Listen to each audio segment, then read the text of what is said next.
మీ అభిరుచికి తగ్గ సరికొత్త డిజైన్స్ తో వస్తుంది మర్రి గోల్డెన్ డైమండ్స్. ఏప్రిల్ 12న విక్టరీ వెంకటేష్ గారి చేతుల మీదుగా గొప్ప ప్రారంభం. హలో రాధిక, ఎలా ఉన్నావు? చూసి 2 రోజులైంది. ഞാൻ రాధికనే. പക്ഷേ మీరు అనుకున్నట్టు రాయలసీమ రామగిరిలో అశోక్ విద్యాలయంలో 4వ క్లాస్ చదువుకున్న ఆ రాధికని కాను. అరే పక్కగా బయోడేటా చెప్పినట్టు చెప్తున్నావా? పాలకాడ్ నుంచి చదువు కోసం నేను తిరుపతి. బాగా గుర్తు తెచ్చుకొని చూడు. చిన్నప్పుడు స్కూల్లో పెన్సిల్ చెక్కేటప్పుడు చెయ్యి స్లిప్ అయి తొడగ కోసుకొని ఏడుస్తూ ఉన్నావు. బెటరీ నా మ్యాథ్స్ బుక్ లో పేపర్ చించేసి నా ఉమ్ముతో బ్యాండేజ్ చేశా. ఓ వారం తర్వాత వచ్చి గాయం మానిపోయిందని తొడ చూపించావు, కానీ ఆ మార్క్ అలాగే ఉండిపోయింది. నీకు అనుమానం అయితే నీ తొడ మీద చూడు, మచ్చ ఉంటుంది. ఏంటిది? నడి రోడ్లో నిలబెట్టి అది చూడు ఇది చూడని తప్పుగా సారీ నువ్వు ఇంటికి వెళ్ళి చూసుకో, అదే కరెక్ట్ గా ఉంటది. హే శివ, నువ్వు తిరుపతిలో ఏం చేస్తున్నావు? జయంతి, బాగున్నావా? చూసి చాలా రోజులైంది. ఫైన్. హే రాధిక, నువ్వు ఇంకా శివతో టచ్ లోనే ఉన్నావా? పెన్ ఫ్రెండ్సా, మెయిల్ ఫ్రెండ్సా, లేక ఫోన్ లో టచ్ లో ఉన్నారా? అయ్యో, వీడెవడో కూడా నాకు తెలీదు. శివ తెలీదా నీకు? మన స్కూల్ ఎస్పీఎల్ బ్లేడు, పేపర్, తొడ ఉమ్మితో మందేశాడే, మర్చిపోయావా? ఇదే నేను ఎప్పటి నుంచో చెప్తున్నాను, కానీ తనేమో సొంత ఊరు పాలకాడు, నాన్న పేరు ఓమర్గుట్ట, అమ్మ పేరు ఓమర్గుట్టి అని మలయాళంలో ఏదేదో సంసారిస్తోంది. 10 రోజులు నీ ఎన్ఎస్ఎస్ క్యాంప్ కి వెళ్ళొచ్చే లోపల నువ్వు మలయాళిగా మారిపోయావా? మంజు మలయాళి. మాకు బోర్ కొట్టినప్పుడల్లా మలయాళంలో మాట్లాడుకుంటాం. ఆపుతావా నీ బయోగ్రఫీ? జయంతి, నీ ఫోన్ నెంబర్ ఏంటి? 9950887461. రాధికాది ఒక నంబరే డిఫరెంట్, 87462. నా నంబర్ ఎందుకు ఇచ్చావు? సారీ, దాని నంబర్ ని ఎరేజ్ చేసి పారేసే నంబర్. బావా, ఏం చేస్తున్నావురా ఇక్కడ? అనంతపురానికి ఎన్ని బస్సులు వెళ్తున్నాయో లెక్కేస్తున్నాను. వద్దురా బావా, అది మలయాళం అమ్మాయిగానే ఉండిపోని, మనం తెలుగు వాళ్ళుగానే ఉండిపోదాం. 2 రాష్ట్రాలు కలపడానికి మనం పాటుపడింది చాలరా. సగం బాడీతో మనం పులివెందులకు వెళితే ఎవరు మనల్ని గుర్తుపట్టారా బావా. అయ్యగారి చెవికి ఈ విషయం లీక్ అవుట్ అయిందనుకో, నా ముక్కు నుంచి రక్తం బ్లో అవుట్ అవుతుందిరా బావా. ముక్కుకు బ్యాండేజ్ చేసుకోవచ్చులే. వీడు నా అంత చూడండి వదిలిపెట్టేలా లేడు.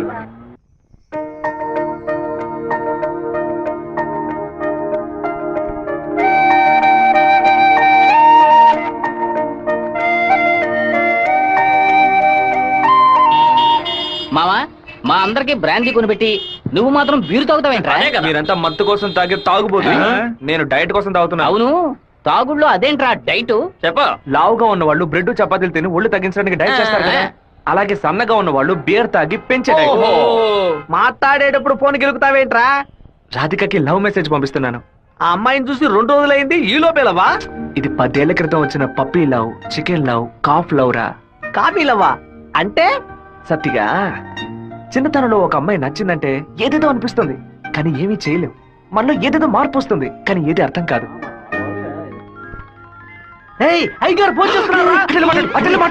అయ్యా, ఏం చేస్తున్నారు అక్కడ? అందరూ కూర్చొని క్వార్టరు వినపడలా?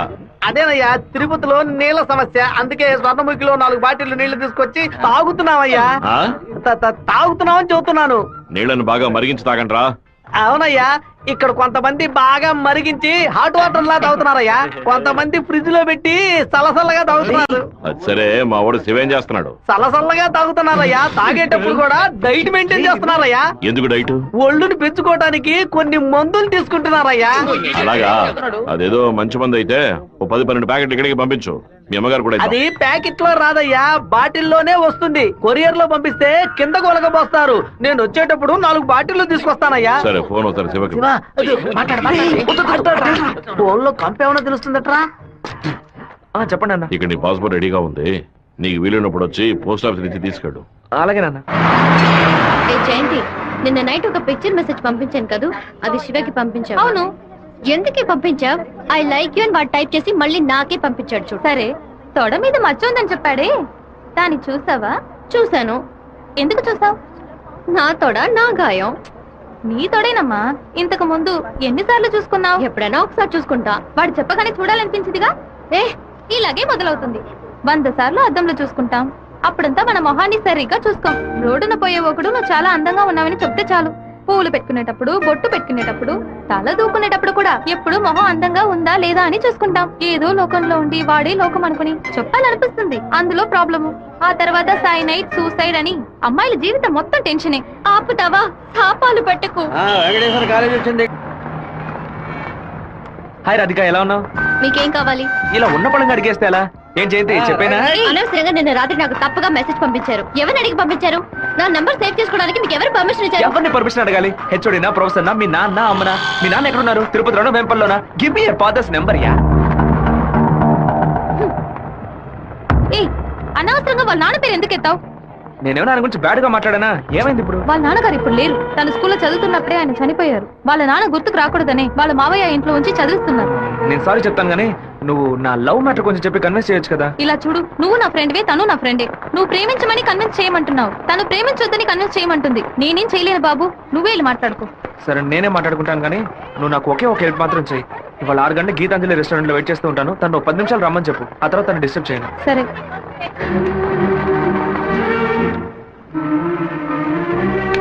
బావా, ఈ విషయాన్ని అయ్యగారికి చెప్పమంటావా చెప్పొద్దటావా?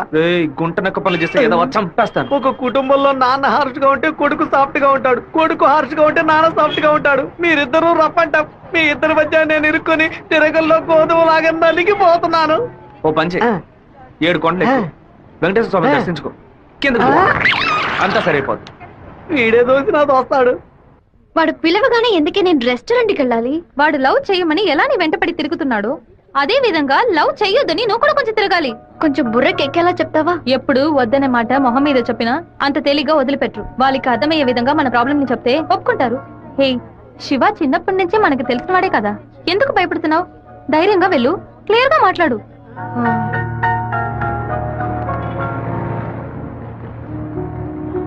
రండి సార్, రండి లోపలికి రా. లోపలికి వచ్చండి. ఎందుకు ఇలా టెన్షన్ అవుతున్నావు? కొంచెం నార్మల్ గా ఉండు. మీ నాన్న గురించి మాట్లాడేందుకు సారీ. ఎందుకు ఇక్కడికి రమ్మన్నారు? ఏం మాట్లాడాలి? 8వ క్లాస్ చదువుకునేటప్పుడే మనసులో చిన్న లవ్, కానీ ఎలా చెప్పాలో తెలియలేదు. ఎండి ఏదో మాట్లాడతాడు, మన ప్రాబ్లం మందే. సడన్ గా ఒకరోజు నువ్వు స్కూల్కి రాలేదు. నీ క్లాస్కి వెళ్ళి అడిగి చూస్తే అందరూ నువ్వు ఎక్కడికి వెళ్ళావో తెలియదు అన్నారు. 2 months పోయాక హాఫర్లీ ఎగ్జామ్ టెన్షన్ లో నిజంగా నిన్ను మర్చిపోయాను. ఎప్పుడు నిన్ను బస్సులో చూసానో అప్పుడు పాతవన్నీ గుర్తుకొచ్చాయి. నేను ఏం మీరు చెప్పాలనుకుంటున్నా? అనుకునేది ఏది జరగదు. మా అమ్మ ఎంతో కష్టపడి నన్ను చదివిస్తోంది. నేను ఆవిడకి నిజాయితీగా ఉండాలి. ప్రేమ పేరుతో బైక్ లో తిరగటం, సినిమాలకు వెళ్ళడం, పార్కుల చుట్టూ, రెస్టారెంట్ల చుట్టూ తిరగడం నాకు అస్సలు నచ్చదు. నేను అలాంటి అమ్మాయిని కాను. నెక్స్ట్ వీక్ మీట్ అవుదాం, సరేనా? Okay okay. నేను చెప్పింది మీకు అర్థమైంది అనుకుంటాను. సెట్ పూరి. దయచేసి నా బాధను అర్థం చేసుకోండి. ఇంకా హలో, నీకేమైనా బుద్ధుందా?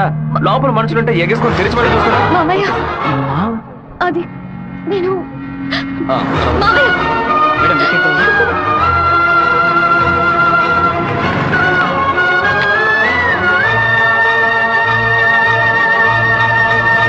మావయ్య అలా మౌనంగా ఉండొద్దు మావయ్య. నాతో మాట్లాడు మావయ్య.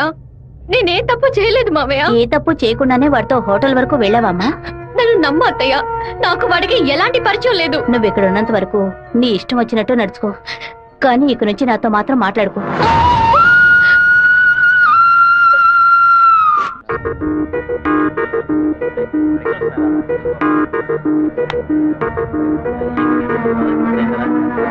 నీకు అసలు కనికరమే లేదా?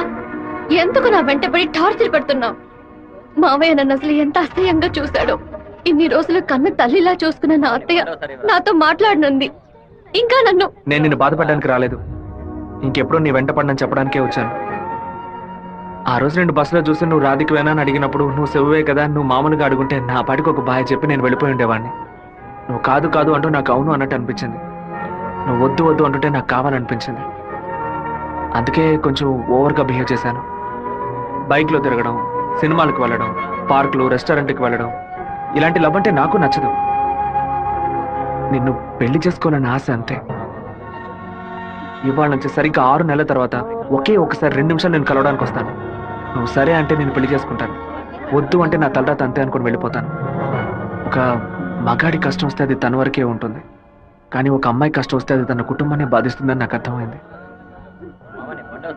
నాకు ఒక తోడబుట్టిన చెల్లెలు ఉంది. ఒక ఆడదాని కష్టం ఏంటో నాకు తెలుసు.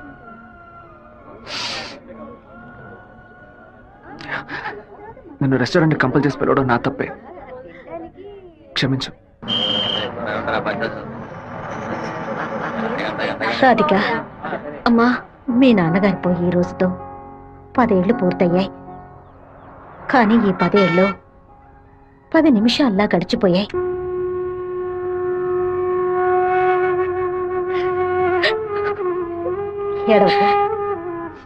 ఏడవకూడదు. ఎందుకమ్మా ఏడుస్తున్నా? నా కొడుకు చచ్చిపోయాడురా. నువ్వు నాకు మనవరాలివి కాదమ్మా, మనవడివి.